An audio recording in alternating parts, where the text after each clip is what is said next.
तो हम अपना चैप्टर स्टार्ट करते हैं, audit of public sector undertakings. PSU audit में हम सबसे पहले है क्या, इंट्रोडक्शन में देखते हैं हमारे पास क्या क्या चीज़ें हमें कवर करनी है। जब इस चैप्टर में कौन कौन सी एक्टिविटीज वो देखते हैं, ऑडिट करते हैं। ठीक है, सबसे पहले तो डिपार्टमेंटली मैनेज्ड अंडरटेकिंग्स, जो कि गवर्नमेंट के डिपार्टमेंट्स हैं, जैसे railways, postal department, canteen stores, ये सब है।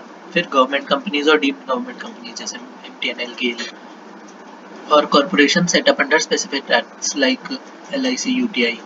ठीक है, ये इन एंटिटीज का ऑडिट अगर कर रहे हैं तो इस चैप्टर में कवर हो रहा है, audit of public sector undertakings में। फिर अब चैप्टर में क्या क्या चीज़ें हैं ये देखना है। सबसे पहले तो ये पूरा चैप्टर का ओवरव्यू है। ठीक है, ये सारे पार्ट्स हम कवर करेंगे चैप्टर में। सबसे पहले आते हैं ऑडिट ऑफ गवर्नमेंट कंपनी पर। ठीक है, अब गवर्नमेंट कंपनी क्या है? गवर्नमेंट कंपनी की डेफिनेशन जो है section 2 clause 45 of companies act 2013 में जो दी है वही है यहाँ पर जो अप्लाई हो रही है। क्या है उसमें डेफिनेशन कि जिस कंपनी में 51% of the paid up share capital जो है वो या तो सेंट्रल गवर्नमेंट के पास हो या फिर स्टेट गवर्नमेंट के पास हो, या partly by central partly by state के हो, और एक या एक से ज़्यादा स्टेट हो, and includes a company which is a subsidiary of such a government company। ठीक है, ये हमारी डेफिनेशन ऑफ गवर्नमेंट कंपनी है, ये गवर्नमेंट कंपनी कवर हो रही है। इसका ऑडिट करना है तो हमें क्या क्या चीज़ें देखनी है। तो पावर ऑफ सीएजी, पहले तो सीएजी क्या है? अपॉइंट करेगा ऑडिटर। कंपनीज एक्ट में पढ़ा है हमने ये, सेक्शन 143, सेक्शन 139 में हमने यही पढ़ा है कि सीएजी अपॉइंट करता है इसका गवर्नमेंट कंपनी के ऑडिटर को। फिर डायरेक्ट करेगा ऑडिटर को कि मैनर बताएगा किस मैनर में ऑडिट करना है, क्या क्या चीज़ें करनी, ध्यान रखनी है, डायरेक्शंस देगा अपनी। फिर ऑडिट रिपोर्ट जो होगी ना, जो ऑडिटर है वो ऑडिट रिपोर्ट बनाएगा, वो ऑडिट रिपोर्ट सबमिट करेगा सीएजी को, और जो डायरेक्शंस इसने दी थी सीएजी ने, उस पर क्या एक्शंस लिया है वो सब भी बताएगा। ठीक है, अब जब रिपोर्ट मिल गई सीएजी को तो उसके बाद सीएजी के पास पावर होती है सप्लीमेंट्री ऑडिट करने की। ठीक है, अगर सप्लीमेंट्री ऑडिट करनी है, उसको लग रहा है कि एक और ऑडिट की जरूरत है, यहाँ पे थोड़ी गड़बड़ सी लग रही है, और ऑडिट करने की जरूरत है, तो सप्लीमेंट्री ऑडिट करेगा। 143 सबसेक्शन 6 में है ये। विद इन 60 डेज वो अलाउड है, मतलब विद इन 60 डेज उसको सप्लीमेंट्री ऑडिट कंडक्ट करनी पड़ेगी। ठीक है, उसके पास राइट होता है सीएजी के पास, जो जो पिछली रिपोर्ट आई थी उसके 60 डेज के अंदर अंदर राइट है कि सप्लीमेंट्री ऑडिट कंडक्ट कर सकता है। ठीक है, और ऑडिट रिपोर्ट इस बार जो आएगी वो along with comments by CAG जो है वो सारे शेयर होल्डर्स को, मेंबर्स को, ट्रस्टीज को, डिवेंचर होल्डर्स को, सबको भेजी जाएगी। ठीक है, वो जो फाइनल ऑडिट रिपोर्ट होगी, सप्लीमेंट्री ऑडिट वाली भी और ओरिजिनल वाली भी, दोनों। फिर टेस्ट ऑडिट 143(7) में है कि टेस्ट ऑडिट अगर करना चाहे तो कर सकता है, सीएजी की पावर होती है। ठीक है, इसके बाद आते हैं, अब ये हमारा फर्स्ट पार्ट तो हो गया ऑडिट ऑफ गवर्नमेंट कंपनी। अब ऑब्जेक्टिव्स एंड स्कोप पे चलते हैं। ऑब्जेक्टिव्स एंड स्कोप क्या है? सबसे पहले तो ऑब्जेक्टिव देखते हैं। इसका निमोनिक है एफएमएल, ये साइड में छोटा सा जो है वो निमोनिक लिखा हुआ है। ठीक है, सबसे पहले तो एफ क्या है? फिजिकल अकाउंटेबिलिटी देखनी है। एम है मैनेजरियल अकाउंटेबिलिटी देखनी है। एच है help government and enterprise management. ठीक है, हेल्प करेंगे गवर्नमेंट को और एंटरप्राइज मैनेजमेंट को। पहले हेल्प की बात देख लेते हैं। हेल्प कैसे करनी है? डेफिशिएंसीज, इनएडिक्वेसीज, इनफेक्टिवनेस फाइंड आउट करनी है।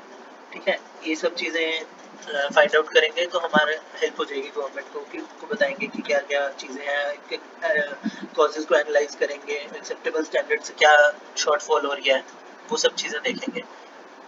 फिर एफ पे आता है फिजिकल अकाउंटेबिलिटी। फिजिकल अकाउंटेबिलिटी क्या है?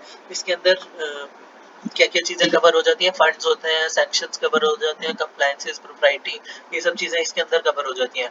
और मैनेजरियल अकाउंटेबिलिटी में ये चीज़ें कवर होती है, एफिशिएंसी, इफेक्टिवनेस, इकोनॉमी। ठीक है, ई ये आगे भी आएगा काम। तो ई मैनेजरियल अकाउंटेबिलिटी में आता है। और इनको वो चेक करने के लिए कैसे चेक करना है? इनका अगर फिजिकल अकाउंटेबिलिटी वाली चीज़ें देखनी है तो हमारा फाइनेंशियल ऑडिट, कंप्लायंस ऑडिट और प्रोप्राइटी ऑडिट, ये सब चीज़ें करनी है हमें। और अगर एफिशिएंसी, इफेक्टिवनेस, इकोनॉमी देखनी है तो performance and audit, comprehensive audit, ये चीज़ें करनी है हमें। तो यही हमारे स्कोप है। ठीक है, टाइप्स ऑफ ऑडिट भी यही है, स्कोप भी यही है कि क्या क्या चीज़ें कवर होती हैं हमारी, financial, compliance, propriety, performance, comprehensive. ठीक है, परफॉर्मेंस आ जाता है जनरली राइट हैंड साइड वाले पर, कॉम्प्रिहेंसिव दोनों जगह हो सकता है। ठीक है, लेफ्ट राइट दोनों में, मैंने बस अभी राइट में लिखा हुआ है। फिर ऑब्जेक्टिव एंड स्कोप कवर हो गया। अब एलिमेंट्स पर आते हैं। एलिमेंट्स क्या है? देखो, एलिमेंट्स में हमारे पास तीन पार्टीज हैं। तीन पार्टीज होती हैं इस ऑडिट में, पीएसयू ऑडिट में। क्या क्या है? एयर निमोनिक है इसका। A auditor, I intended users, R है रिस्पॉन्सिबल पार्टी। ए ऑडिटर है एक, रिस्पॉन्सिबल पार्टी यानी कि अपनी गवर्नमेंट कंपनी, और इंटेंडेड यूजर्स यानी कि जिनको ऑडिट रिपोर्ट मिलेगी। फिर सब्जेक्ट मैटर के बारे में बात करते हैं। एलिमेंट्स क्या क्या है इसमें? हमारा एक सब्जेक्ट मैटर होता है, एक क्राइटेरिया होता है और एक सब्जेक्ट मैटर इन्फॉर्मेशन होती है। सब्जेक्ट मैटर होता है जो कि बेसिकली रॉ इन्फॉर्मेशन होती है, ठीक है, जो इन्फॉर्मेशन बेसिकली हमें मिल गई जब हम गए इंक्वायरी वगैरह करी, अपने ऑडिट प्रोसीजर्स करे, तो हमें जो इन्फॉर्मेशन मिल रही है वो तो रॉ इन्फॉर्मेशन है। क्राइटेरिया है बेंचमार्क्स। बेंचमार्क्स के अगेंस्ट हम उसको कंपेयर करेंगे कि जो रॉ इन्फॉर्मेशन को हम कंपेयर करेंगे बेंचमार्क्स के अगेंस्ट, क्राइटेरिया के अगेंस्ट, ठीक है। और उसके बाद हमारा जो आउटकम निकलेगा उसको हम कहते हैं subject matter information. Subject matter information, ये तीन चीजें सब्जेक्ट मैटर के बारे में है। फिर और क्या है? एलिमेंट्स में टाइप्स ऑफ एंगेजमेंट आ जाती है। अब टाइप्स ऑफ एंगेजमेंट, दो टाइप्स की एंगेजमेंट है, या तो एक अटेस्टेशन का काम हो सकता है या डायरेक्ट रिपोर्टिंग का काम हो सकता है, ठीक है, दोनों चीजें हो सकती है। अटेस्टेशन में क्या होता है और डायरेक्ट रिपोर्टिंग में क्या होता है? अटेस्टेशन में सिर्फ हमें अटेस्टेशन करनी है, मतलब कि हमें जो मैनेजमेंट हमें डेटा देगी ना वो ऑलरेडी एनालाइज वगैरह करके देगी। मतलब ये जो दो पहली वाली चीज है ना, सब्जेक्ट मैटर और क्राइटेरिया, इसको जो सब्जेक्ट मैटर को क्राइटेरिया के अगेंस्ट कंपेयर करके जो हमारा आउटकम निकलेगा वो आउटकम डायरेक्टली देगी ऑडिटर को, और ऑडिटर आगे अपने एनालिसिस वगैरह करेगा, उस पे प्रोसीजर्स अपने चलाएगा, सब्सटैंटिव प्रोसीजर्स, ठीक है। लेकिन डायरेक्ट रिपोर्टिंग वाले केस में हमें ऑडिटर को खुद ही करना होता है बेंचमार्क्स के अगेंस्ट कंपेयर करना, जो मतलब डायरेक्ट रिपोर्टिंग में बहुत सारा काम होता है इसके पास। क्या क्या चीजें हो जाती हैं? सब्जेक्ट मैटर भी मिलेगा हमें, उसके बाद क्राइटेरिया के अगेंस्ट हमें खुद कंपेयर करना है, और सब्जेक्ट मैटर का आउटकम निकलेगा जब सब्जेक्ट मैटर इन्फॉर्मेशन निकलेगी, उसके बाद उसका एनालिसिस करना है और आगे अपने एविडेंस वगैरह निकालने हैं, उसके बेसिस पे रिपोर्ट बनानी है, ठीक है। तो ये डायरेक्ट रिपोर्टिंग के केस में बड़ा काम होता है, ज्यादा काम होता है। अटेस्टेशन वाले में हमें आउटकम ऑलरेडी दे देता है मैनेजमेंट, खुद ही वो वर्किंग, मतलब वर्किंग पेपर्स वगैरह काम अपना करके हमें मिल जाता है डायरेक्टली, आगे अपने प्रोसीजर्स लगाने हैं बस। फिर एलिमेंट्स कवर हो गया, प्रिंसिपल्स पर आते हैं। प्रिंसिपल्स क्या है? जनरल प्रिंसिपल्स होते हैं कुछ, और रिलेटेड टू ऑडिट प्रोसेस होते हैं कुछ। अब पहले तो जनरल प्रिंसिपल्स की बात करते हैं, जो हम जनरली ऑडिट में पढ़ते हैं, अभी तक आईपीसीसी से जो पढ़ते आ रहे हैं। Ethics, independence, audit team management, documentation, professional judgement, scepticism, audit risk, communication, quality control, materiality, ये सब चीजें हम जनरल प्रिंसिपल्स पढ़ते आ रहे हैं आईपीसीसी से। ये जनरल प्रिंसिपल यहाँ पे भी फॉलो हो रहे हैं, ठीक है। ये तो ऑडिट का बेसिक प्रिंसिपल्स है, ये तो हर जगह काम आते हैं, तो यहाँ पे भी वही है। But related to audit process की अगर बात करें तो तीन पार्ट्स हैं हमारे पास। एक प्लानिंग फेज। प्लानिंग फेज में क्या क्या आ जाता है? Establish the terms of audit, obtain understanding of entity, conduct risk assessment, identify risk of fraud, develop audit plan. फिर आता है कंडक्टिंग ऑडिट में, perform procedures to obtain evidence, evaluate evidence to draw conclusion, ये conducting audit में। फिर है reporting and follow up में। Reporting and follow up में आ जाता है prepare report based on conclusions and follow up on reported matter, ठीक है। वैसे तो ये सारी भी बेसिक चीजें हैं related to audit process. Principles हमारे जो पीएसयू ऑडिट में वही हम नॉर्मल ऑडिट में भी फॉलो करते हैं, ठीक है। ये कोई कोई हार्ड एंड फास्ट अलग से प्रिंसिपल्स नहीं है, जो नॉर्मल प्रिंसिपल्स डेली लाइफ में हम ऑडिट में करते हैं वो यहाँ पे भी है, और हर ऑडिट में यही चीज होती है। उसके बाद प्रिंसिपल्स कवर हो गया। अब ऑडिट रिपोर्ट ऑफ सीएजी। अब ऑडिट रिपोर्ट ऑफ सीएजी में क्या क्या होता है? देखो, सबसे पहले तो इसमें है contents. Contents of report of CAG क्या क्या कंटेंट्स होते हैं? एक तो इंट्रोडक्शन होता है, मैं इसमें निकाल लेता हूँ साथ साथ। इंट्रोडक्शन में क्या होता है? जनरल रिव्यू होता है वर्किंग रिजल्ट्स का, और गवर्नमेंट कंपनीज के जो भी रिजल्ट्स हैं, वर्किंग रिजल्ट्स, उनका जनरल रिव्यू होता है, ठीक है। फिर आता है अपना रिजल्ट्स ऑफ कॉम्प्रिहेंसिव अप्रेजल्स। ये सिलेक्टेड अंडरटेकिंग्स का अप्रेजल करता है, कॉम्प्रिहेंसिव अप्रेजल करता है ऑडिट बोर्ड, और उसका रिजल्ट्स जो आए होते हैं वो बताते हैं, ठीक है। फिर आता है company auditors report and comments on accounts of government company. अब जो कंपनी ऑडिटर्स ने जो रिपोर्ट सबमिट करी है ना सीएजी को, उसको कंसोलिडेट करता है, ठीक है। अब वैसे सीएजी की रिपोर्ट जो होती है ना, ये एक मेन रिपोर्ट होती है जो पार्लियामेंट में सबमिट होती है, और पार्लियामेंट में जो मेन रिपोर्ट है ना उसके अंदर जो ऑडिटर्स ने बताया है वो ऑडिटर खुद तो नहीं है ना, ये ऑडिटर अपॉइंट करता है, और जब ऑडिटर सबमिट करता है इसको अपनी रिपोर्ट, उसको कंसोलिडेट करता है, उसमें अपनी रिपोर्ट एक फाइनल बनाता है, वो पार्लियामेंट में सबमिट करता है, ये सीएजी, ठीक है, सीएजी की ये रिस्पॉन्सिबिलिटी होती है। ये सीएजी की रिपोर्ट की बात हो रही है यहाँ पे। तो सीएजी की रिपोर्ट में ऑडिटर्स की रिपोर्ट भी आ जाती है और उनके कमेंट्स भी आ जाते हैं जो उन्होंने अकाउंट्स पर दिए हैं गवर्नमेंट कंपनीज के, ठीक है। और इसके अलावा क्या आ जाता है, significant results of audit not taken up for appraisal, ठीक है। ऑडिट बोर्ड ने जो अप्रेजल के लिए नहीं कंसिडर करे हैं वो वाले रिजल्ट्स भी बता देते हैं इसमें। और क्या है, स्टेट ऑडिट रिपोर्ट्स के बारे में बात हो रही है यहाँ पे कि स्टेट के अगर वर्किंग की बात कर रहे हैं हम, जो मतलब स्टेट्स की वर्किंग के भी तो देखते हैं ना, ऑडिट करते हैं कि स्टेट्स ने क्या क्या एक्सपेंसेस करे हैं, ये सब तो गवर्नमेंट डिपार्टमेंट है एक तरह से, तो उनका भी ऑडिट सीएजी करता है, मतलब अपॉइंट करता है ऑडिटर, और आगे फिर उसकी सबमिट करनी होती है रिपोर्ट, वो भी पार्लियामेंट में सबमिट होती है। अब उसमें क्या है, स्टेट्स के लिए ना क्या होता है, कुछ स्टेट्स की ना सेपरेट रिपोर्ट बनती है और कुछ स्टेट्स की एक जो मेन रिपोर्ट बनी थी ना जो पार्लियामेंट में सबमिट हो रही थी, उसी में एक कमर्शियल चैप्टर बन जाता है, ठीक है। मेन रिपोर्ट हो जाती है कुछ स्टेट्स के लिए और कुछ स्टेट्स के लिए अलग से एक रिपोर्ट बनती है, सेपरेट ऑडिट रिपोर्ट बनती है। अब इन दोनों में होता क्या है, कंटेंट्स क्या क्या होते हैं कि रिजल्ट्स ऑफ ऑडिट अप्रेजल होता है, सब इंपॉर्टेंट इंडिविजुअल इंस्टेंसेस होते हैं। इंडिविजुअल इंस्टेंसेस किस चीज के हैं, ये है फाइनेंशियल इरेगुलरिटीज के, वेस्टफुल एक्सपेंडिचर्स जो जो करे हैं, और सिस्टम की डेफिशिएंसीज क्या क्या है, ये सब चीजें हमारा होती है। इसके कंटेंट्स होते हैं जो रिपोर्ट के, स्टेट की ऑडिट रिपोर्ट्स होती है ना। उसके अलावा फंक्शंस पे कमेंट्स होते हैं, general review of working results होता है, ठीक है। ये सीएजी की वो होती है, मतलब सीएजी की जो रिपोर्ट होती है स्टेट के लिए, उसमें है ये। डिड यू नो करके वही है कि पार्लियामेंट में सबमिट होती है, ये प्रेजेंट होती है। जो सीएजी होता है वो खुद प्रेजेंट करता है पार्लियामेंट में ये अपनी ऑडिट रिपोर्ट, मेन वाली जो ऑडिट रिपोर्ट होती है। फिर अब आता है मेन टॉपिक हमारा, टाइप्स ऑफ पीएसयू ऑडिट, ठीक है। अब अभी तक ये फालतू वाले टॉपिक्स थे जो नीचे से, मेन टॉपिक है टाइप्स ऑफ पीएसयू ऑडिट। अब इसमें बहुत सारी चीजें कवर होती हैं। अब देखो, फाइनेंशियल ऑडिट है सबसे पहले। फाइनेंशियल ऑडिट मतलब मनी मैटर्स, जो भी फाइनेंशियल, हमारी फाइनेंशियल स्टेटमेंट्स वगैरह से रिलेटेड जो भी हम स्टैट ऑडिट वगैरह करते हैं, एक्चुअली वही होता है ये, ठीक है, फाइनेंशियल ऑडिट है।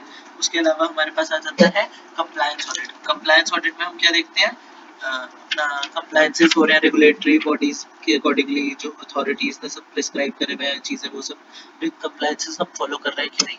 फिर कॉम्प्रिहेंसिव ऑडिट में होता है ओवरऑल सारी चीजें कवर होती है इसमें, ठीक है। एफिशिएंसी कम परफॉर्मेंस ऑडिट होता है ये, इसमें सारी चीजें कवर हो जाती है जो कि मतलब एरियाज ऑफ वीकनेस है, डिसीजंस वगैरह जो मैनेजमेंट ने लिए हैं उनका कॉम्प्रिहेंसिव अप्रेजल होता है, परफॉर्मेंस वगैरह के रिगार्डिंग भी देखते हैं। बट वो परफॉर्मेंस ऑडिट भी होता है उसके लिए अलग से एक, वो भी आएगा अपना टाइम। उससे पहले एक है प्रोप्राइटी ऑडिट। प्रोप्राइटी ऑडिट क्या होता है, प्रोप्राइटी ऑडिट होता है कि मतलब क्वेश्चंस ऑफ प्रोप्राइटी के रिगार्डिंग। अब ये मॉरल प्रिंसिपल्स पे चलता है, प्रोप्राइटी मतलब मॉरल प्रिंसिपल्स, देखा जाए सीधा सीधा मतलब होता है मॉरल प्रिंसिपल्स। और इसमें ये देखते हैं कि जो मैनेजमेंट ने डिसीजंस लिए हैं सेल्स परचेज वगैरह के, वो सही है कि नहीं, best interest of the undertaking के लिए है कि नहीं है, कंफर्म कर रहे हैं एक्सेप्टेड स्टैंडर्ड्स प्रिंसिपल्स को फाइनेंशियल प्रोप्राइटी के, क्या नहीं कर रहे हैं, ठीक है। ये चीजें देखते हैं प्रोप्राइटी ऑडिट में। परफॉर्मेंस ऑडिट, परफॉर्मेंस ऑडिट में ओवरऑल परफॉर्मेंस कैसी चल रही है पीएसयू की, ठीक है, परफॉर्मेंस के बारे में देखते हैं इसमें। अब एक एक करके सबके बारे में पढ़ते हैं। सबसे पहले अपना फाइनेंशियल ऑडिट। फाइनेंशियल ऑडिट करने का पर्पस क्या होता है हमारा, एक तो ओपिनियन देना है फाइनेंशियल स्टेटमेंट्स पे, ठीक है, express opinion on financial statements. Confidentiality, confidence आ जाए, कॉन्फिडेंशियलिटी गलत बोल दिया मैंने, कॉन्फिडेंस आ जाए इंटेंडेड यूजर्स में, एनहांस हो जाए उनका कॉन्फिडेंस, ठीक है। इसके लिए अपनी ऑडिट रिपोर्ट एक फाइनेंशियल ऑडिट होता है कि कॉन्फिडेंस एनहांस हो जाए। फिर एफआरएफ पे हमें ओपिनियन वो करना है, मतलब फाइनेंशियल स्टेटमेंट्स प्रिपेयर हुई है एज पर एप्लीकेबल एफआरएफ, उस पे अपना ओपिनियन एक्सप्रेस करना है हमने फाइनेंशियल ऑडिट में। और फेयर प्रेजेंटेशन फ्रेमवर्क अगर फॉलो हो रहा है ना, तो हमें ये बताना है कि वो actually true and fair view बता भी रहा है कि नहीं बता रहा, ठीक है। ये चीज होती है, ट्रू एंड फेयर व्यू बता रहा है कि नहीं बता रहा in all material respects, fair presentation FRF में, ठीक है। नेक्स्ट आता है अपना कंप्लायंस ऑडिट। कंप्लायंस ऑडिट का मतलब क्या है, independent assessment of subject matter, ठीक है। सब्जेक्ट मैटर की इंडिपेंडेंट असेसमेंट करते हैं कि वेदर वो कंप्लायंट है कि नहीं, एप्लीकेबल अथॉरिटीज ने जो प्रिस्क्राइब करा है, आइडेंटिफाई करा क्राइटेरिया, ठीक है, उसके अकॉर्डिंगली वो कंप्लायंट है कि नहीं है, ठीक है। ये कैसे करते हैं, by assessing activities and financial transactions and information, जो भी हमने इंफॉर्मेशन गैदर करी है, हम जो एक्टिविटीज ऑब्जर्व कर रहे हैं, फाइनेंशियल ट्रांजैक्शंस हमने देखी है, वो कंप्लाई कर रही है रेगुलेटरी एंड अदर इस पे अथॉरिटीज के जो स्टैंडर्ड्स एंड क्राइटेरिया जो गिवन है उनका, जो गवर्न कर रहे हैं अथॉरिटीज के स्टैंडर्ड्स के अकॉर्डिंगली हम कंप्लाई कर भी रहे हैं कि नहीं, ऑल मटेरियल रिस्पेक्ट्स। ठीक है, अब इस पे कंसर्न क्या है हमारे, कंसर्न क्या क्या है, मतलब क्या क्या चीजें concern with compliance audit is concerned with regularity and propriety. ठीक है, रेगुलरिटी क्या क्या वो चीजें होती है, रेगुलरिटी में मतलब कि फॉर्मल क्राइटेरिया को अध्ययन कर रहे हैं कि नहीं कर रहे हैं, हम क्राइटेरिया अध्ययन कर रहे हैं कि नहीं, अध्ययन of subject matter to criteria, जो हमने क्राइटेरिया वगैरह देखा था ना, सब्जेक्ट मैटर क्राइटेरिया वो अध्ययन कर रहा है कि नहीं कर रहा, रेलेवेंट लॉज रेगुलेशंस एग्रीमेंट्स जो भी एप्लीकेबल है एंटिटी को, उसके अकॉर्डिंगली रेगुलरिटी हो रही है कि नहीं हो रही है। ठीक है, और ये चीज एम्फसाइज होती है अपनी कंप्लायंस ऑडिट में कि ये चीज हमने देखनी है, लॉज वगैरह की कंप्लायंस ही तो देख रहे हैं हम कंप्लायंस ऑडिट में। ठीक है, तो ये एम्फसाइज होता है, बट इसके अकॉर्डिंग इसके साथ साथ प्रोप्राइटी भी हमारे साथ साथ में एम्फसाइज इक्वली इंपॉर्टेंट है वो भी। ठीक है, उसका यहाँ पर लिखा नहीं है बट वो इक्वली पर्टिनेंट है। क्या है प्रोप्राइटी ऑडिट में, observance of general principles of sound financial management, sound financial management के जनरल प्रिंसिपल्स फॉलो हो रहे हैं कि नहीं। इसके साथ साथ इसमें ये भी देखते हैं ethical conduct of public officials हो रहा है कि नहीं। ठीक है, ऑफिस वाली गेम तो नहीं चल रही यहाँ पे मुसद्दीलाल वाली। ठीक है, पब्लिक ऑफिशियल्स का एथिकल कंडक्ट हो रहा है कि नहीं, ये भी देखना होता है हमने। उसके अलावा पर्सपेक्टिव क्या होता है कंप्लायंस ऑडिट का, या तो जो हमारा कंप्लायंस ऑडिट होता है ना, या तो वो अकेले हो सकता है, ठीक है, सेपरेटली हो सकता है, एसपीएफ है इसका निमोनिक, एस क्या है, सेपरेटली भी हो सकता है, as an individual compliance audit भी हो सकता है, बट वो जनरली ना किसी ऑडिट के साथ में होता है, फाइनेंशियल ऑडिट के साथ में या परफॉर्मेंस ऑडिट के साथ में होता है। ठीक है, SPF financial audit, performance audit, और separately as an individual compliance audit भी हो सकता है। फिर आते हैं अपने कॉम्प्रिहेंसिव ऑडिट पे। कॉम्प्रिहेंसिव ऑडिट का मतलब है हम अपनी एफिशिएंसी इफेक्टिवनेस चेक कर रहे हैं। ठीक है, पीएसयू की पब्लिक एंटरप्राइज की एफिशिएंसी एंड इफेक्टिवनेस चेक करते हैं कि इन इट्स एंटायरिटी कंडक्ट हो रही है कि नहीं, बेसिक सर्टेन मतलब सर्टेन स्टैंडर्ड्स एंड क्राइटेरिया के बेसिस पे। वो कॉम्प्रिहेंसिव ऑडिट में हम ये देखते हैं एफिशिएंसी एंड इफेक्टिवनेस हो भी रही है कि नहीं हो रही है। ठीक है, उसकी पब्लिक सेक्टर पीएसयू की पब्लिक सेक्टर अंडरटेकिंग की। ठीक है, और एरियाज क्या क्या कवर हो रहे हैं हमारे प्रोजेक्ट से रिलेटेड एरियाज कवर हो रहे हैं, प्रोजेक्ट मैनेजमेंट के, प्रोजेक्ट फॉर्मुलेशन के, प्रोजेक्ट प्लानिंग के। ठीक है, उसके अलावा हमारे मटेरियल से रिलेटेड चीजें कवर हो रही है, सेल्स एंड क्रेडिट कंट्रोल हो रहा है, यूज ऑफ मटेरियल्स पे हो रही है, लेबर पे हो रही है, आइडल कैपेसिटी, कॉस्ट कम होनी चाहिए, हमारा सेल्स बढ़नी चाहिए, कॉस्ट कंट्रोल मेजर्स कर रहे हैं कि नहीं, प्लान रेट ऑफ रिटर्न हमारा प्रॉपर है कि नहीं है। ठीक है, रिजल्ट्स में देखें तो रिजल्ट्स में हमारा रेट ऑफ रिटर्न अच्छा है, प्लान रिजल्ट्स आ रहे हैं कि नहीं आ रहे हैं। उसके अलावा हम देखते हैं फिक्स्ड एसेट्स के लिए चीजें देखते हैं। फिक्स्ड एसेट्स के लिए हम क्या क्या देखते हैं कि अपना प्लांट एंड मशीनरी का मैनेजमेंट हो रही है कि नहीं, प्रॉपर इक्विपमेंट्स वगैरह की, प्लांट एंड मशीनरी की, ये हमारी परफॉर्मेंस इसकी सही चल रही है, प्रोडक्शन परफॉर्मेंस प्रॉपर चल रही है कि नहीं, हमारी मैनेजमेंट हो रही है कि नहीं, कैपेसिटी यूटिलाइजेशन देखते हैं हम इसमें, अपने जो इंस्टॉल्ड कैपेसिटी है उसकी अंडर यूटिलाइजेशन तो नहीं हो रही है, प्रोडक्शन या ऑपरेशनल अंडर यूटिलाइजेशन तो नहीं हो रही। ठीक है, और R&D का हम चेक करते हैं, R&D प्रोग्राम्स चेक करते हैं, वेस्ट एंड अनप्रोडक्टिव टाइम देखते हैं for man machine and wasteful utilisation of resources तो नहीं हो रहा कोई। ठीक है, ओवरऑल कॉस्ट ऑफ कैपिटल जो है अप्रूव्ड प्लान कॉस्ट के बराबर है ना, उससे ज्यादा तो नहीं हो रही है, कंपेयर करते हैं, ये सब चीजें होती हैं। फिर प्रोप्राइटी ऑडिट पे आते हैं। प्रोप्राइटी ऑडिट क्या होता है कि ट्रांजैक्शंस हम वेरीफाई कर रहे हैं on test of public interest. ठीक है, पब्लिक इंटरेस्ट जो कि कॉमनली एक्सेप्टेड कस्टम स्टैंडर्ड्स हैं, उसके बेसिस पे हम टेस्ट कर रहे हैं अपनी ट्रांजैक्शंस को, रिक्वायरमेंट्स ऑफ लॉ चेक कर रहे हैं कि नहीं हो रही है, मतलब that which meets the test of public interest commonly accepted वगैरह customs standards and standards of conduct particularly as applied to professional performance requirements of law। ठीक है, requirements of law, government regulations and professional codes के accordingly हमारा test of public interest चल रहा है, मतलब जो पब्लिक इंटरेस्ट के अकॉर्डिंगली हमने कोई ट्रांजैक्शन करी है कि नहीं करी, हमने लॉ की रिक्वायरमेंट्स को तो फुलफिल कर लिया है, बट पब्लिक इंटरेस्ट में भी हो रही हो वो चीज, ये भी देखना है हमने प्रोप्राइटी ऑडिट में। ठीक है, लॉ वाली तो हमने कंप्लायंस ऑडिट में देख लिया है, बट पब्लिक इंटरेस्ट में है कि नहीं है हमने देखना है प्रोप्राइटी ऑडिट में। ऑडिटर का क्या काम होता है कि वेस्टफुल कोई हमारा एक्सपेंडिचर हो रहा है ना, वेस्टफुल या प्रॉपर एक्सपेंडिचर हो रहा है तो वो नहीं होना चाहिए, चाहे वो लॉ के अकॉर्डिंगली हो रहा है। ठीक है, लॉ उसको मना नहीं करता, बट वेस्टफुल तो नहीं होना चाहिए ना। मतलब अगर तुम्हें अलाउड है कि तुम 10 लाख रुपए खर्च सकते हो, तो तुम्हें जरूरी थोड़ी है कि अगर तुम 5 लाख वाली चीज तुम 10 लाख में करो तो 5 लाख फालतू क्यों भर रहे हो तुम? वेस्टफुल एक्सपेंडिचर तो नहीं कर रहे। ठीक है, सेम चीज अगर तुम्हारी को 5 लाख में भी हो रही है और 10 लाख में भी हो रही है, जैसे कोटेशंस वगैरह लेते हैं, कोटेशंस नहीं लिया, ऐसे ही काम कर लिया, तो वो गलत है ना। तो वो वेस्टफुल एक्सपेंडिचर कर रहे हो तुम। ठीक है, और हमें रीजनेबल हाई स्टैंडर्ड सिक्योर करना होता है पब्लिक फाइनेंशियल मॉरलिटी का, by looking into wisdom, faithfulness and economy of transactions। वही जैसे quotations वाला एग्जांपल ले लो, तो वो मतलब तुम वेस्टफुल एक्सपेंडिचर तो नहीं कर रहे ना, कोई पब्लिक फाइनेंशियल मॉरलिटी के अगेंस्ट तो नहीं हो रही काम। ठीक है, अब इसमें कुछ अदर इश्यूज भी हैं। क्या क्या है? प्रिंसिपल्स हैं प्रोप्राइटी ऑडिट के, प्रॉब्लम्स होती हैं प्रोप्राइटी ऑडिट की कुछ, और एरियाज क्या क्या हैं। पहले बात करते हैं प्रिंसिपल्स की। प्रिंसिपल्स क्या क्या है हमारे प्रोप्राइटी ऑडिट के, कि every officer should exercise vigilance. ठीक है, ऐसी विजिलेंस एक्सरसाइज करनी है जो कि कॉमन पर्सन, जो person of ordinary prudence exercise करेगा अपने मनी के लिए, वैसी विजिलेंस एक्सरसाइज कर रहे हैं कि नहीं कर रहे ऑफिसर्स जो है सारे। ठीक है, और authorities not to sanction expenses for own advantage, अपने एडवांटेज के लिए कोई वो सैंक्शन ना करते हैं एक्सपेंसेस को। ठीक है, जो कि डायरेक्टली या इनडायरेक्टली अपने को एडवांटेज हुए। और एक्सपेंडिचर जो है वो not more than occasion demand, जैसा मतलब ज्यादा नहीं होना चाहिए, जितना ओकेजन डिमांड करे उतना ही होना चाहिए, फालतू का एक्सपेंडिचर ना करे, वरना अपनी जेब में भरते रहेंगे मतलब। ठीक है, funds are not utilised to benefit any particular person. ठीक है, पर्टिकुलर पर्सन या ग्रुप ऑफ पर्सन को बेनिफिट करने के लिए तो नहीं फंड्स यूटिलाइज हो रहे बस। फिर not indirectly benefit to management and employ, अगर मतलब अपार्ट फ्रॉम अग्रीड रेम्यूनरेशन और रिवॉर्ड जो उनको मिल रहा है। ठीक है, रिवॉर्ड्स वगैरह भी सपोज उनको कुछ मिलते हैं परफॉर्मेंस बेसिस पे, वेरिएबल इंसेंटिव्स वगैरह कुछ मिलते हैं, तो उसके अलावा कुछ और फालतू की चीज तो नहीं हो रही। No other revenue is kept open to indirectly benefit management and employees. ठीक है, कोई अदर रेवेन्यू नहीं होना चाहिए जो कि apart from agreed remuneration and reward. ठीक है, अग्रीड रेम्यूनरेशन के अलावा कोई उनको फालतू का बेनिफिट नहीं मिलना चाहिए, उनके लिए अलग से कोई नई स्कीम्स निकाल दो, वो गलत है।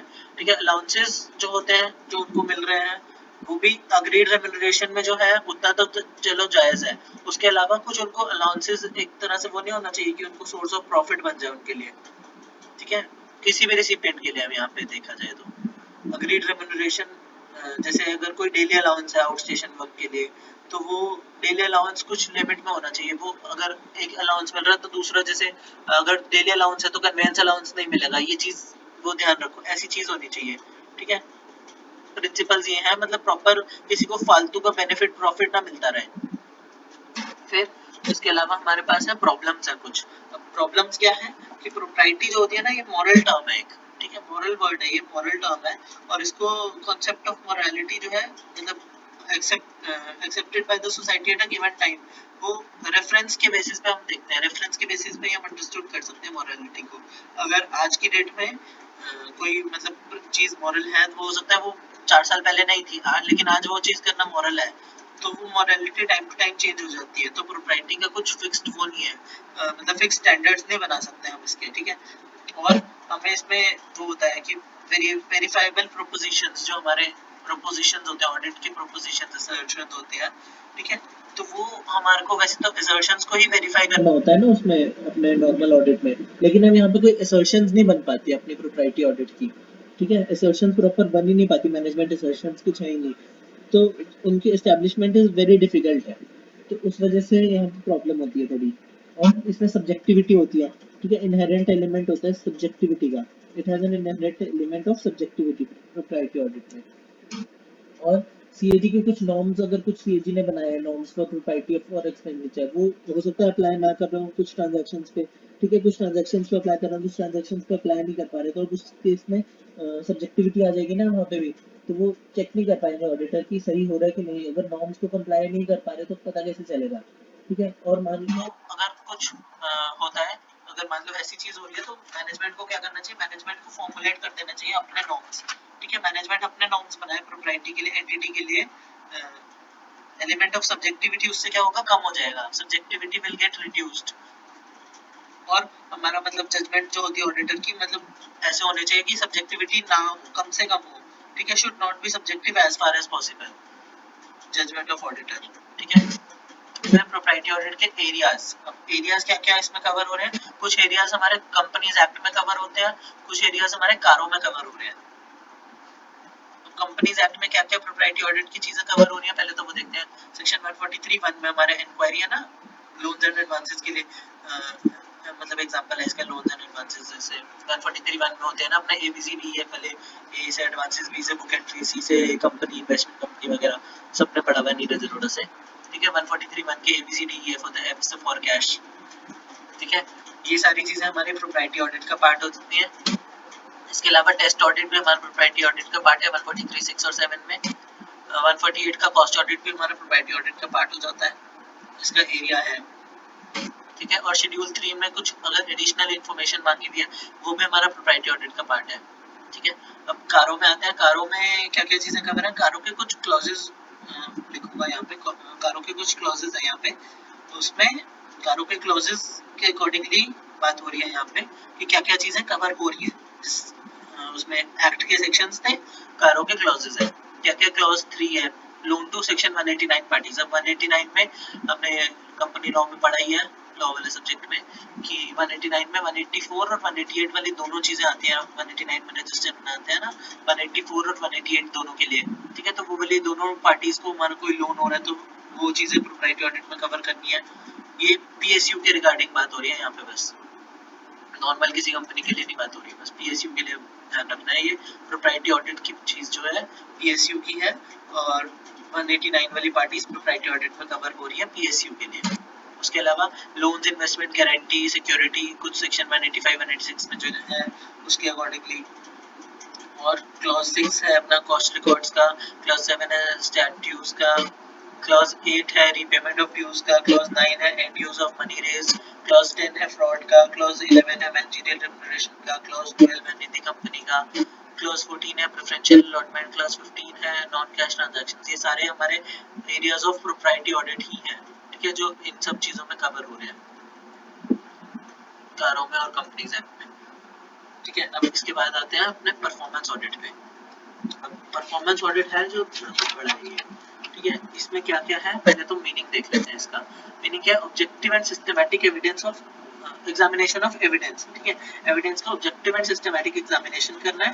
पर्पस क्या है कि प्रोवाइड करना है independent assessment, independent assessment provide करनी है for of the performance of government organisations, programme, activity, ठीक है, और functions, to provide information, to improve public accountability and facilitate decision making by parties responsible to oversee and initiate corrective action। यानी कि TCWG जो होते हैं ना, उनको डिसीजन मेकिंग फैसिलिटेट हो जाए अपनी परफॉर्मेंस के, मतलब वो देखना है। ऑब्जेक्टिव एंड सिस्टमैटिक एग्जामिनेशन हम चेक करते हैं कि मतलब इंडिपेंडेंट असेसमेंट करते हैं एक, कि वो परफॉर्मेंस जो हो रही है गवर्नमेंट एंटरप्राइज की, गवर्नमेंट ऑर्गेनाइजेशन की, है जो प्रोग्राम चला हुआ है, एक्टिविटी चलाई हुई है, वो प्रॉपर हो रही है कि नहीं, उसका परफॉर्मेंस का एनालिसिस करते हैं हम, और इन्फॉर्मेशन प्रोवाइड करते हैं पब्लिक अकाउंटेबिलिटी के लिए, ये हेल्प होता है इसका, और फैसिलिटेट करता है डिसीजन मेकिंग आगे कि उसको चलाना चाहिए, उसमें और पैसे लगाए ना लगाए, उसको वापस बंद तो नहीं कर देना चाहिए कहीं उसका फायदा नहीं हो रहा हो, ठीक है। परफॉर्मेंस ऑडिट करते हैं, जैसे एक एग्जांपल लेते हैं, अभी कोरोना वायरस के केस में भी शुरू में गवर्नमेंट क्या कर रही थी, राशन बांट रही थी जो लोगों को, ठीक है, राशन बांट रही थी, कच्चा राशन दे रही थी। अब उसके बाद उन्होंने जब पता चला, उनको परफॉर्मेंस ऑडिट करी, उनको पता चला कि भाई लोग तो लाइनों में लग के बार बार राशन लिए जा रहे हैं, ठीक है। तो किसी मतलब जो गरीब लोगों को पहुंचना चाहिए उनको प्रॉपर पहुंच नहीं रहा, और जिनको मतलब जिनको मिल रहा है ना, उनको बहुत ज्यादा मिले जा रहा है, ठीक है। तो ये चीज गलत हो रही है, इसलिए उन्होंने क्या करा कि पका के खाना वो करा, मतलब बांटना शुरू करा। तो ये परफॉर्मेंस ऑडिट का उनका रिजल्ट आया है, ठीक है। परफॉर्मेंस अपनी चेक करें कि सही हो भी रही है कि नहीं हो रही, जो एक्टिविटी चलाई है उन्होंने, एक्टिविटी कर रहे हैं वो, उसके परफॉर्मेंस का ऑडिट कर रहे हैं, ठीक है, इंडिपेंडेंट असेसमेंट करते हैं। उसके बाद आता है अपना ऑब्जेक्टिव परफॉर्मेंस ऑडिट का। क्या ऑब्जेक्टिव है अपने, जो इवैल्यूएशन करना है अपने तीन चीजों का, वही जो तीन चीजें पहले भी आई थी ऑब्जेक्टिव्स में, स्टार्टिंग में जो ऑब्जेक्टिव था PSU ऑडिट का, वही यहाँ पर भी है। मैनेजरियल अकाउंटेबिलिटी था ना, उसमें तीन चीजें थी, एफिशिएंसी, इकोनॉमी एंड इफेक्टिवनेस, ठीक है। Economy, efficiency, effectiveness, triple E, ये हमें ध्यान रखना है किस चीज का ट्रिपल ई करना है हमने, evaluation of triple E, economy, efficiency, effectiveness of POMP. POMP क्या है, P policy, O organisation, M management, P programme. ठीक है, पॉलिसी, ऑर्गेनाइजेशन, मैनेजमेंट, प्रोग्राम को का ट्रिपल ई करना है हमने। इकोनॉमी, एफिशिएंसी, इफेक्टिवनेस इवैल्यूएट करनी है और प्रमोट करनी है अकाउंटेबिलिटी एंड ट्रांसपेरेंसी। ठीक है, अकाउंटेबिलिटी ट्रांसपेरेंसी प्रमोट करनी है हमने। उसका ऑब्जेक्टिव है परफॉर्मेंस ऑडिट का। और प्रोवाइड करना है स्टेक होल्डर्स को, क्या प्रोवाइड करना है, इनसाइट प्रोवाइड करना है, insight into the management and outcomes of government activities. ठीक है, अगर इसकी जो रिपोर्ट आएगी तो सबको बाहर पता चलेगा ना, स्टेक होल्डर्स को सबको पता चलेगा, टैक्स पेयर्स को पता चलेगा कि हमारा पैसा कैसे यूज हो रहा है। ये सब चीजें होती हैं इसमें। ठीक है, उसके अलावा परफॉर्मेंस ऑडिट के एलिमेंट्स पे आते हैं। एलिमेंट्स क्या क्या है अपने, वही तीन, इकोनॉमी, एफिशिएंसी, इफेक्टिवनेस। ठीक है, इकोनॉमी, एफिशिएंसी, इफेक्टिवनेस। इकोनॉमी क्या है, सबसे पहले तो मिनिमाइज करना है कॉस्ट ऑफ रिसोर्सेज को। ठीक है, कॉस्ट ऑफ रिसोर्सेज मिनिमाइज करना है, अपना ओपिनियन एक फॉर्म करना है कि रिसोर्सेज डिप्लॉयड जो है उनके उनके ऊपर अपना क्या ओपिनियन है हमारा। ठीक है, मतलब और रिसोर्सेज में हमारे सारे रिसोर्सेज आ जाएंगे, human resource, financial resource, material resource, सारे रिसोर्सेज जो भी डिप्लॉय करे हुए हैं उस पे ऑडिटर का क्या ओपिनियन है कि वो सही यूटिलाइज हो रहे हैं कि नहीं हो रहे हैं। फिर इकोनॉमी मतलब उनकी कॉस्ट को देखा जाएगा। ठीक है, कॉस्ट उनकी कम कम से कम कॉस्ट में ली है ना, बेस्ट से बेस्ट क्वालिटी वाली चीज। ठीक है, एक्विजिशन ऑफ इनपुट्स और resources eight lowest cost for given quality, quantity and best price. ठीक है, ये चीज हमारी इकोनॉमी उसमें होती है, इकोनॉमी एलिमेंट है ये इकोनॉमी ऑडिट में। इकोनॉमी ऑडिट भी आए तो यही चीजें लिखनी है।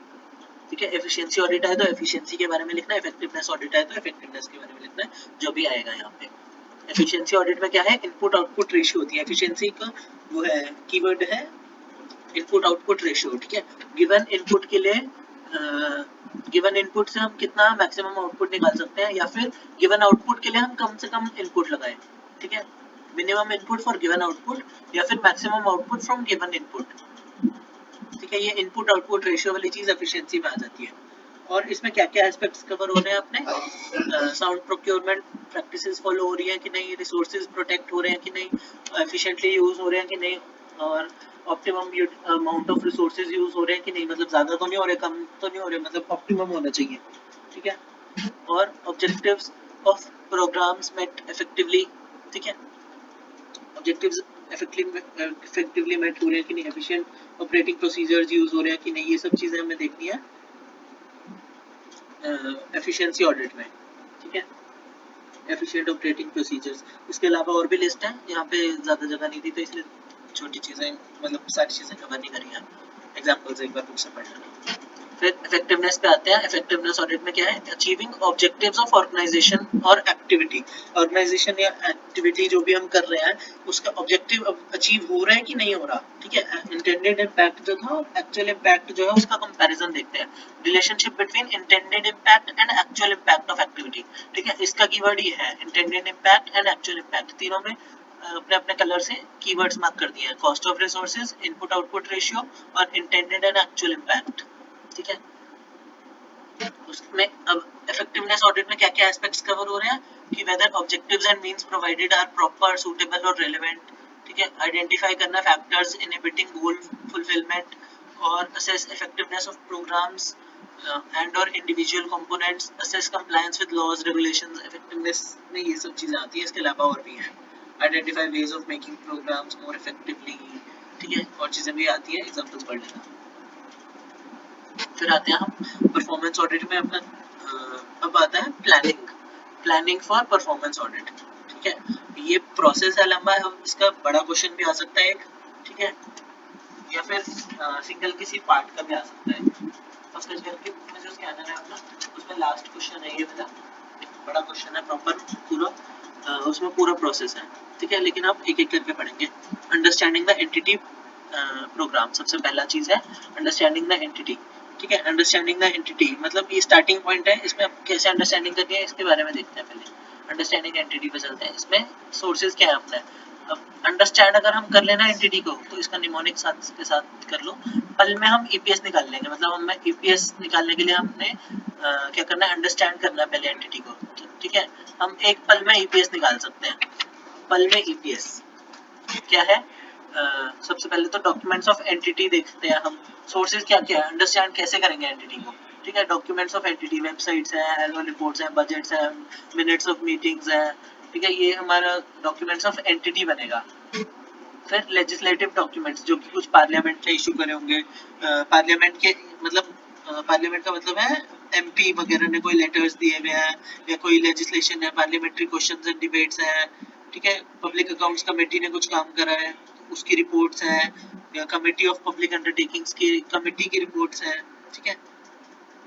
एस्टिमेट्स कमेटी की, जो तो हमारी 3 कमेटीज आएंगी लास्ट वाले पार्ट में, ठीक है, उसमें ये आएगा, मतलब उसमें public accounts committee, committee of public undertakings and estimates committee, इन्होंने कोई रिपोर्ट बनाई है तो वो चीज़ हमारे लेजिस्लेटिव डॉक्यूमेंट्स में आ जाएगी। इसके अलावा आता है पॉलिसी डॉक्यूमेंट्स, पॉलिसी में आ जाएगा प्लानिंग कमीशन ऑफ इंडिया ने कोई अगर डॉक्यूमेंट्स दिए हुए हैं, या फिर फाइनेंस मिनिस्ट्री ने कोई डॉक्यूमेंट्स दिए तो ये पॉलिसीज है, इससे हम एंटिटी को अंडरस्टैंड कर सकते हैं, हेल्प करेंगे ये।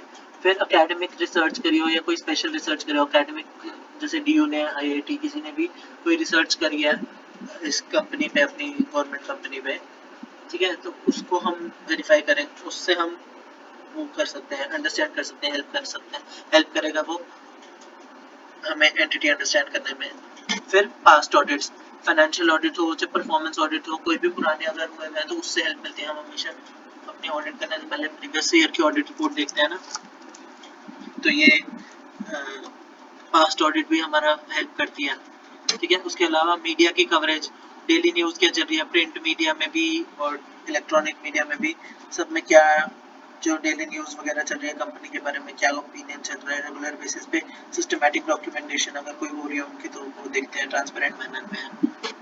फिर स्पेशल फोकस ग्रुप्स यानी कि आरबीआई हो गया अपना, या वर्ल्ड बैंक हो गया, या कोई एनजीओ हो गया, इन लोगों ने कोई ऑडिट एडवाइजरी कमेटी, इन्होंने कोई कंसर्न्स बनाए, कोई स्पेशल रिपोर्ट्स बनाई है, ठीक है, एनुअल रिपोर्ट्स कोई बनाई है, तो वो हम देखते हैं, उनसे हमारी हेल्प होगी एंटिटी को अंडरस्टैंड करने में, ठीक है। अब एंटिटी को अंडरस्टैंड करने के लिए ये कर लिया, उसके बाद वापस आते हैं इस पे। अब फर्स्ट प्रोसेस तो ये था कि एंटिटी को अंडरस्टैंड करना है, उसके बाद है अपना ऑब्जेक्टिव्स देखने हैं, ठीक है, ऑब्जेक्टिव्स एंड स्कोप देखना है, define the objectives and scopes. Objectives and scope में क्या क्या चीजें आ जाएंगी, मतलब एक second, setting audit objectives ensures good quality performance audits, ठीक है, facilitates clarity, demonstrates consistent quality of audit, serves as a measure of quality assurance, ठीक है।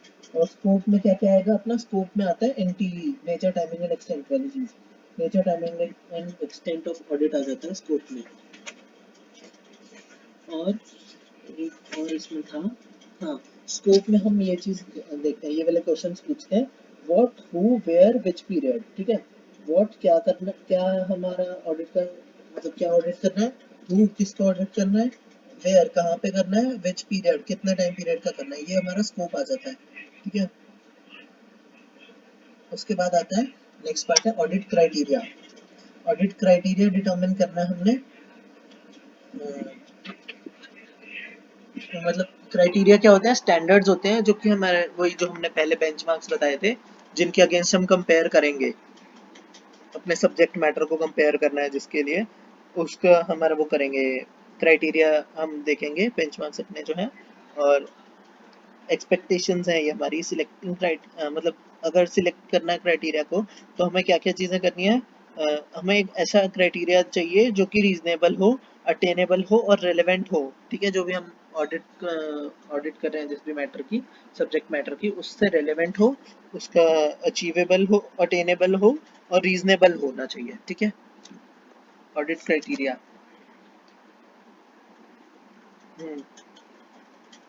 इसके लिए हम क्या क्या चीज़ें देख सकते हैं, क्या क्या हेल्प ले सकते हैं। ऑडिट क्राइटेरिया में be sought to be obtained from the following sources, क्या क्या सोर्सेज से हमारे पास ऑडिट क्राइटेरिया आ सकता है, प्रोसीजर मैनुअल्स आ सकते हैं एंटिटी के, ठीक है, उससे हमारा ऑडिट क्राइटेरिया हम डिफाइन कर सकते हैं, पॉलिसी, स्टैंडर्ड्स, डायरेक्टिव्स, कोई गाइडलाइंस इशू करी हुई हैं, या कोई सिमिलर एंटिटी ने मतलब similar entity in the same business line वाली है, कोई उसने करी है, या फिर इसी एंटिटी ने कोई और सिमिलर एक्टिविटी में कुछ काम करा हुआ हो, कोई और सिमिलर प्रोग्राम करा है, उसका क्राइटेरिया जो था वो हम यूज़ कर सकते हैं, या कोई इंडिपेंडेंट एक्सपर्ट ओपिनियन ले सकते हैं, ठीक है। General management and subject matter literature and research papers पर हमारा ये सोर्स बन सकता है क्राइटेरिया का। ठीक है, इसका अगला आता है अपना ऑडिट अप्रोच। ठीक है, इसके बाद मतलब अब ये हो गया ऑडिट क्राइटेरिया हमने सिलेक्ट कर लिया। अब है अप्रोच, कैसे हमने अप्रोच करना है, ऑडिट कैसे करना है। तो ऑडिट अप्रोच के भी क्या क्या चीजें हो सकती हैं, क्या क्या मेथड्स जो हमारे बनते हैं। ठीक है, कोई यूनिफॉर्म नहीं है जो कि हर जगह पर चलेगी। सबसे पहली बात तो ये है कि कोई यूनिफॉर्म अप्रोच नहीं है जो हर जगह चलेगी। ठीक है, ये हमारी जजमेंट के बेसिस पर चलेगा, ऑडिटर की जजमेंट पे कि कौन सी अप्रोच सिलेक्ट करनी है। ठीक है, क्या क्या एग्जांपल्स हैं, जैसे प्रोसेस एनालिसिस कर सकते हैं, एनालिसिस ऑफ प्रोसीजर्स, जो भी प्रोसीजर्स चल रहे हैं उनका एनालिसिस कर सकते हैं, planning conducting and checking monitoring of activity. ठीक है, उनको रिव्यू करना है, रिव्यू ऑफ द सिस्टम्स। ठीक है, examination of documents such as financial reports, budgets वगैरह। उसके अलावा हम केस स्टडीज देख सकते हैं। ठीक है, केस स्टडीज जो होती हैं डिस्क्रिप्टिव एनालिसिस होते हैं, जैसे बैंक ऑफ बड़ौदा वाली एक केस स्टडी हमें उसने करवाई थी, कौन था, संजय सराफ ने आरएम वाले चैप्टर में, आरएम वाला जो केस स्टडीज की क्लास ली थी ना, उसमें ये कराया था। उसी केस स्टडीज के बेसिस पे हम एंटिटी के बारे में देख सकते हैं कि हमें क्या क्या अप्रोच करनी चाहिए, कैसे अप्रोच करना है ऑडिट को। ठीक है, केस स्टडीज देख सकते हैं हम इसमें, सर्वेज कर सकते हैं हम, या क्वांटिटेटिव एनालिसिस कर सकते हैं, एग्जिस्टिंग डेटा यूज कर सकते हैं, या रिजल्ट्स का एनालिसिस कर सकते हैं। अगर कोई रिजल्ट्स इनपुट आउटपुट एनालिसिस करा है, मतलब it requires the auditor to carry out actual input output analysis to determine the efficiency of program। खुद भी हम निकाल सकते हैं रिजल्ट्स, मतलब खुद ही हमें वेरीफाई करना है, वो सब चीज करनी है, एफिशिएंसी ऑफ प्रोग्राम डिटरमिन करने के लिए हम इनपुट आउटपुट एनालिसिस कर सकते हैं। ठीक है, ऑडिट अप्रोच हो गया। अब ऑडिट अप्रोच के बाद अगला आता है ऑडिट क्वेश्चंस। ऑडिट क्वेश्चंस की लिस्ट हम प्रिपेयर करेंगे जिनके हमें आंसर्स चाहिए। सिंपल है ये। ठीक है, कॉम्प्रिहेंसिव मैनर में भी हो सकता है, involving detailed hierarchy of questions. उसके बाद आता है टीम स्किल्स। अच्छा, और ये थोड़ा अच्छा है, इसमें क्या है, टीम स्किल्स मतलब हमारी जो भी टीम है ना, उसका वो देखना है कि टीम हमारी सही भी है कि नहीं। मतलब जो ऑडिटर्स हैं उसमें, जो ऑडिट टीम भेज रहे हैं हम, उसमें आर्टिकल्स अगर सारे भर के भेज दिए तो उनको तो कुछ पता ही नहीं चलेगा, सारे न्यू आर्टिकल्स हैं, उनको कुछ आता ही नहीं है। और पीएसयू ऑडिट जो है, इसमें एक वो है कीवर्ड है क्या, कि डाइवर्स रेंज ऑफ सब्जेक्ट्स होते हैं परफॉर्मेंस ऑडिटिंग में। ठीक है, परफॉर्मेंस ऑडिटिंग में डाइवर्स रेंज ऑफ सब्जेक्ट्स होते हैं पीएसयू के परफॉर्मेंस ऑडिट में। तो ऑडिट टीम को उसकी साउंड अंडरस्टैंडिंग होनी चाहिए। ठीक है, तो इसलिए ये तो ऑडिट पार्टनर जो होता है अपना पार्टनर, उसका नाम होता है अकाउंटेंट जनरल। ठीक है, इन टर्म्स में अगर लिखना है तो अकाउंटेंट जनरल। वैसे ही अपना सीएजी के लिए supreme audit institution word use हुआ है इस चैप्टर में, सीएजी भी यूज हुआ है और सुप्रीम ऑडिट इंस्टीट्यूशन भी कई जगह यूज हुआ है। वैसे यहाँ पे पार्टनर के लिए यूज हुआ है इस वाले में, टीम स्किल्स वाले में अकाउंटेंट जनरल, मतलब जो बंदा साइन करेगा। ठीक है, यूज वो क्या कर सकता है, अपनी टीम को वो करेगा, वो गाइड करेगा। और अगर उसको जरूरत लगे ना टीम स्किल्स, अगर उसको लग रहा है कि टीम में प्रॉपर स्किल्स नहीं है, तो एक्सपर्ट की भी हेल्प ले सकता है। उसको डिसाइड करना है कि अगर कोई एक्सपर्ट की हेल्प ले रहा है, एक्सपर्ट की हेल्प लेनी है या नहीं लेनी। लेकिन एक्सपर्ट की हेल्प ले रहा है अगर वो, तब भी उसकी अपनी ही रिस्पॉन्सिबिलिटी रहेगी, ये ध्यान रखना है। ठीक है, अपनी ही रिस्पॉन्सिबिलिटी रहेगी। वो एक्सपर्ट की हेल्प लिया है, एक्सपर्ट का ओपिनियन लिया है, तो ये नहीं कहेंगे कि भाई एक्सपर्ट के ने बोला तो हमने कर दिया। ठीक है, उसको वो होना चाहिए, मतलब अपनी ही रिस्पॉन्सिबिलिटी है ऑडिटर की, जो उसने ऑडिट ओपिनियन एक्सप्रेस करा है ना, उसमें उसकी खुद की रिस्पॉन्सिबिलिटी है। फिर नेक्स्ट आता है ऑडिट डिजाइन मैट्रिक्स। ठीक है, ऑडिट डिजाइन मैट्रिक्स प्रिपेयर करना है, उसमें क्या क्या कंटेंट्स होते हैं एक बार देख लेते हैं। ऑडिट डिजाइन मैट्रिक्स में हमारा है ऑडिट ऑब्जेक्टिव, ऑडिट ऑब्जेक्टिव आ जाता है, हमारे ऑडिट क्वेश्चन आ जाता है, ऑडिट क्राइटेरिया आ जाता है, ऑडिट एविडेंस आ जाता है, ऑडिट मेथोडोलॉजी आ जाता है, लिमिटेशंस आ जाती हैं, what this analysis will likely allow auditors to say. ठीक है, ये सब चीज आ जाती है हमारी ऑडिट डिजाइन मैट्रिक्स में, एडीएम ऑडिट डिजाइन मैट्रिक्स। ठीक है, उसके बाद वापस आते हैं अपना टाइम टेबल बनाना और resources, establishing time table and resources. ठीक है, रिसोर्सेज में आ जाएंगे अपना कौन सी क्या क्या टीम है, टाइम टेबल है, कब कैसे क्या क्या चीज़ें करनी है, तो ये इसमें कुछ खास नहीं है, लंबी चौड़ी चीज़ नहीं है। ठीक है, नेक्स्ट है intimation, intimation of audit programme to audit entities. अब ऑडिट एंटिटी जो है ना अपनी, जैसे जो गवर्नमेंट एंटिटी है पीएसयू है, उसको इंटीमेट करना है और एडवांस में करना है कि हम प्लानिंग कर रहे हैं अपने परफॉर्मेंस ऑडिट करने की। ठीक है, ये हमारा स्कोप है, ये हमारा टेंटेटिव टाइम शेड्यूल है, हमें कमेंसमेंट से पहले ये चीज़ बतानी है, और अगर हमें इसकी कोई एक्नॉलेजमेंट चाहिए तो वो भी ले सकते हैं, ठीक है, अपने रिकॉर्ड्स के लिए। अकाउंटेंट जनरल जो होता है उसको वो सारी significant refinements in the approach वगैरह और एडिशनल टेस्ट एंड फाइंडिंग्स ये सब शेयर करेगा उसको, मतलब जो हमारा पीएसयू है, मतलब जो ऑडिट एंटिटी है। ठीक है, अच्छा, इंटीमेशन हो गया। इसके बाद आते हैं एक बार, अपना यहाँ पे हो गया types of PSU audit cover हो गया है। ठीक है, टाइप्स ऑफ पीएसयू ऑडिट हमारी सारी चीजें कवर हो गई हैं।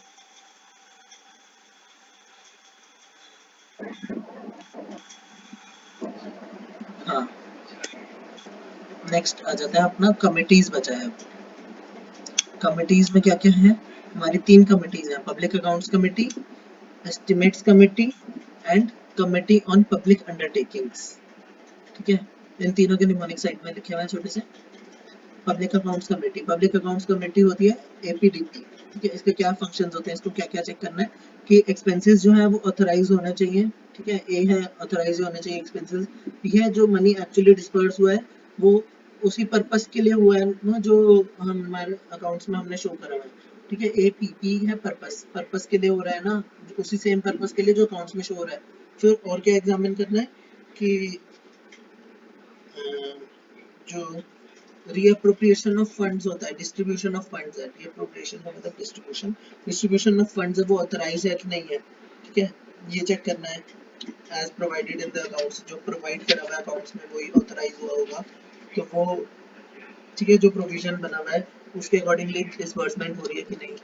ठीक है, और पी है कि पार्लियामेंट ने या प्रेसिडेंट ने अगर कोई डायरेक्शंस इशू करी है किसी एंटिटी के लिए तो उस एंटिटी का ऑडिट मतलब कैसे कर रहा है सीएजी, कि audit of accounts of autonomous bodies. Autonomous bodies के जो अकाउंट्स होते हैं, autonomous and semi autonomous bodies होती हैं कुछ, उनका ना ऑडिट, मतलब उनके ऑडिट नहीं, उनके स्टेटमेंट्स ऑफ अकाउंट्स, मतलब उनके अकाउंट्स को ही वेरीफाई करेगा, एग्जामिन करेगा ये पब्लिक अकाउंट्स कमेटी। ठीक है, और ये कौन सी autonomous and semi autonomous bodies है, जो कि प्रेसिडेंट ने या किसी स्टैट्यूट ऑफ पार्लियामेंट ने वो डायरेक्शंस दिए हैं। ठीक है, वो वाला ऑडिट, मतलब वो वाले अकाउंट्स को एग्जामिन करेगी ये पब्लिक अकाउंट्स कमेटी। फिर एस्टिमेट्स कमेटी पे आते हैं। एस्टिमेट्स कमेटी क्या है, जो एस्टिमेट्स वगैरह बताती है। अब ये है फेमा, फेमा के एस्टिमेट्स बता रही है। एफ है कि suggest the form in which estimate में बी प्रेजेंटेड टू पार्लियामेंट। ठीक है, फॉर्म वो करेगी, सजेस्ट करेगी। और ई है अफेक्टेड, रिपोर्ट दैट एस्टिमेट्स में बी अफेक्टेड। अब एस्टिमेट्स कैसे अफेक्ट हो रहे हैं, इकोनॉमीज, इम्प्रूवमेंट्स इन ऑर्गेनाइजेशन एफिशिएंसी, ये पॉलिसीज जो है अंडरलाइन पॉलिसीज, उनसे एस्टिमेट्स पे क्या इफेक्ट आ रहा है। ठीक है, ये बताना है अफेक्टेड मतलब एस्टिमेट्स में क्या इफेक्ट आ रहा है, किस इन सब चीज़ों से, इकोनॉमी से, इम्प्रूवमेंट इन ऑर्गेनाइजेशन एफिशिएंसी और पॉलिसीज अंडरलाइन जो है उनसे। या फिर कोई सजेस्ट कर सकते हैं ऑल्टरनेटिव पॉलिसीज, और एग्जामिन कर सकते हैं जो मनी है वो well laid out with in time limit है कि नहीं है, examine whether the money is well laid out with in the time, with in the limit. ठीक है, और कमेटी क्या कहती है, this committee does not comment upon policy approved by parliament. अगर कोई अप्रूव्ड बाय पार्लियामेंट वाली पॉलिसी है ना तो उस पर कमेंट नहीं करेगी। ठीक है, बट अगर कोई इसको एविडेंस मिल जाए ना कि जो पॉलिसी है वो डिजायर्ड रिजल्ट्स पे नहीं जा रही है, वेस्ट हो रही है, इज लीडिंग टू वेस्ट। ठीक है, तो इसकी ड्यूटी बनती है कि वो हाउस में, मतलब लोकसभा राज्यसभा में, पार्लियामेंट में वो करे, मतलब उसको नोटिफाई करे, नोटिस करे। ठीक है, bring it to the notice of the house, इसकी ड्यूटी बनती है एस्टिमेट्स कमेटी की। ठीक है, लेकिन अगर कोई उसने अप्रूव कर दिया ना पार्लियामेंट में तो ये उसको वो नहीं करेगी, मतलब उस पर कमेंट वगैरह नहीं करेगी कि उसके एस्टिमेट्स मतलब क्या इफेक्ट हो रहे हैं या ऑल्टरनेटिव पॉलिसीज को इफेक्ट वो सजेस्ट करे, वो चीज़ नहीं करेगी। फिर आती है अपनी तीसरी committee, committee of public undertakings. Committee on public undertakings क्या है, The Committee on Public Undertaking exercises the same financial control on PSUs as Public Accounts Committee exercises over functioning of government departments. Public Accounts Committee जो थी ना अपनी ये first वाली APDP वाली, ये हमारी जो है गवर्नमेंट डिपार्टमेंट पे ध्यान देती है, और ये पब्लिक अंडरटेकिंग्स पे जो कमेटी है ये PSUs पे ध्यान देती है, ठीक है। अब इसके क्या फंक्शंस हैं? Examine reports and accounts of PSU, ACES है, ACES, ए क्या है? Accounts of PSU and reports of PSU को एग्जामिन करती है। फिर examine the reports of CAG on the PSU, मतलब पब्लिक अंडरटेकिंग पे क्या क्या रिपोर्ट बनाई है सीएजी ने, वो एग्जामिन करती है। Examine the efficiency of PSU, sound and prudent business practices follow हो रही है कि नहीं हो रही है, ठीक है, उसके अकॉर्डिंगली मैनेज हो रहा है कि नहीं, sound and prudent business practices, trade practices follow हो रही है कि नहीं। और other functions allotted by the speaker, ठीक है, अगर कोई जिसको स्पीकर ने कोई अदर फंक्शंस दिए हुए हैं तो वो करने हैं इसको, ठीक है। और examination of public enterprises by the committee takes the form of comprehensive appraisal, ठीक है। अब जो ये एग्जामिन करेगी वो कॉम्प्रिहेंसिव अप्रेजल होएगा। It involves a thorough examination, including evaluation of policies, programs, and financial working of the undertaking. Objective क्या होता है financial committees का? कि not only to focus on individual irregularity, but on the defects in the system which led to such irregularity, ठीक है। Defects भी देखने हैं, इंडिविजुअल इरेगुलरिटी नहीं देखनी, बस कॉजेज आइडेंटिफाई करने हैं, उनके करेक्शंस के लिए क्या रिक्वायरमेंट है, हमें क्या सजेशंस देना चाहिए, वो सब ये वेरीफाई करेंगे, कमिटीज का ये काम है, ठीक है। Need for correction of such systems and procedures. चलो हमारा ये चैप्टर यही खत्म होता है। Thank you.